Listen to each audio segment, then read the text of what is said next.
وتجعلني بقسمك راضيا قانعا، وفي جميع الأحوال متواضعا.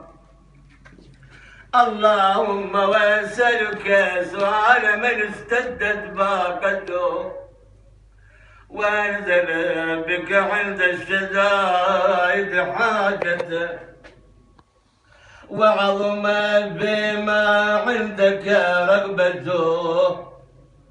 اللهم عظم سلطانك وعلى مكانك وخبي مكرك وظهر أمرك وغلب قهرك وجرت قدرتك، ولا يمكن الفرار من حكومتك.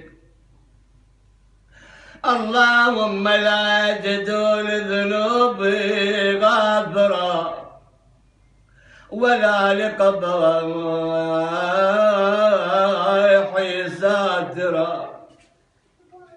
ولا لشيء من عملي القبيح بالحسن مبدلا غيرك. لا إله إلا أنت سبحانك وبحمدك. ظلمت نفسي وتجرأت بجهلي وسكنت إلى قديم ذكرك لي ومنك علي. اللهم مولاي كم من قبيح سترته وكم من فاتح من البلايا قلته،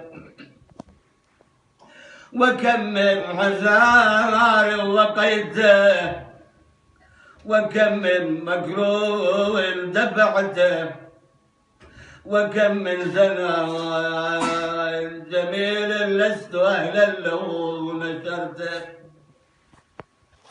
اللهم عظم بلائي وأفرط بسوء حالي وقصرت بي أعمالي وقعدت بي أغلالي وحبسني عن نفعي بعد أملي وخدعتني الدنيا بغرورها ونفسي بجنايتها ومطالي